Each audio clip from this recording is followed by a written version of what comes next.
Hello, my name is Imani Brown, and I will be presenting my debate topic alone because I had the permission to do so because I do not have a debate partner, but I will still give the opposing side. I will be presenting on the Culex quinquevalescens mosquito, commonly known as the Southern House Mosquito. So, a little background detail. The southern house mosquito exists throughout the tropics and lower latitudes of temperate regions. Compared to the U.S., they are prominent in the southern regions. These mosquitoes are mainly present in the southern state of Florida, and they are active in late summer and early fall. So now I've discussed where you can find these southern house mosquitoes. I will discuss a little bit more about their biology. Mosquitoes are composed of three regions: the head, the thorax, and the abdomen. They have one pair of antennas, three pair of legs, and one to two pair of wings. Their life cycle starts from an egg, and then they have four stages as larvae. These insects then go through the pupae stage and on to adulthood. The eggs of the Culex quinquevalescens are laid in the oval rafts loosely cemented together with 100 or more eggs in a raft, which will normally hatch 24 to 30 hours after being deposited.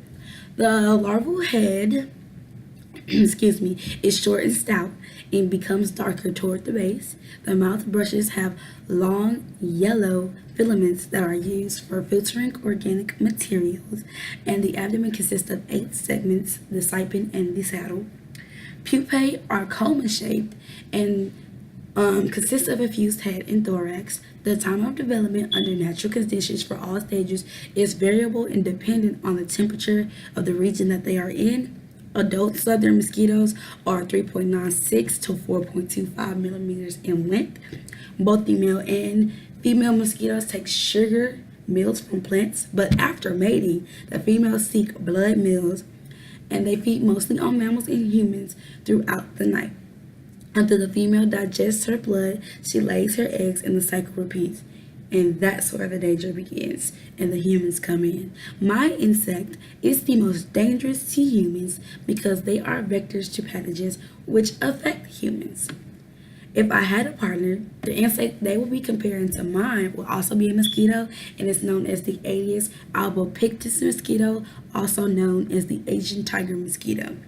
This species of mosquitoes are also prominent in the Florida area and have been identified in all of the 67 countries in Florida. This mosquito has become a significant pest in many communities because it is closely associated with humans rather than living in wetlands. And this will be the opposers mosquito. And although they are pests to humans, I still don't think they're more of a danger than my southern house mosquito. Now my question is, if my opposers mosquito is so prominent, why they don't have a big impact as much as my mosquitoes do? They are also vectors of viruses, but not to the extent of the southern mosquito. They also are daytime feeders, and my mosquito is a nighttime feeder, which means they can cause more damage because you can't even see them to know what's going on. Versus this mosquito is a daytime feeder, so you know of them, know when they're around, and you know they exist pretty much.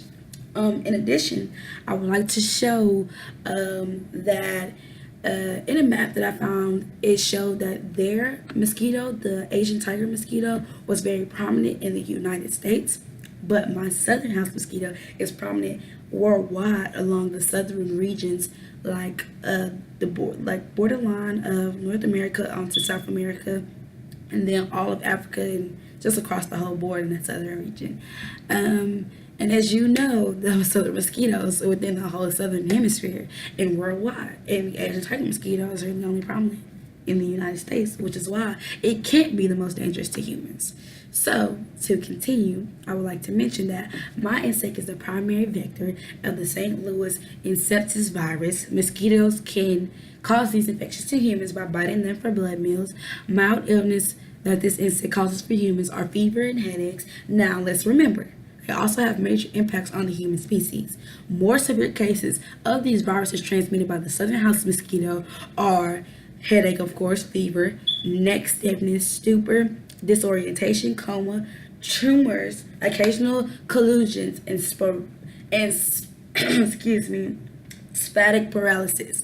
The fatality of this insect causes 3 to 30% and can likely cause more of a fatal infections for people that are older. The southern mosquito can also transmit lymphatic filariasis and the western fever and West Nile fever, They also are a vector of the Zika virus. And some things I would like my viewers to take away from our personal debate is that the importance of my insect and the dangers it causes for humans. Some important facts about the southern house mosquito is that it is nocturnal and mostly seen in urban environments. These opportunistic feeders, they are opportunistic feeders, meaning whenever there's an opportunity, doesn't matter if they've had a blood meal that day, they will take that opportunity just because it's there. It is important for the female mosquitoes to have blood meals because it provides them with energy they need to reproduce. They peak during after or rainy seasons and have the highest population in the warmest months of the year.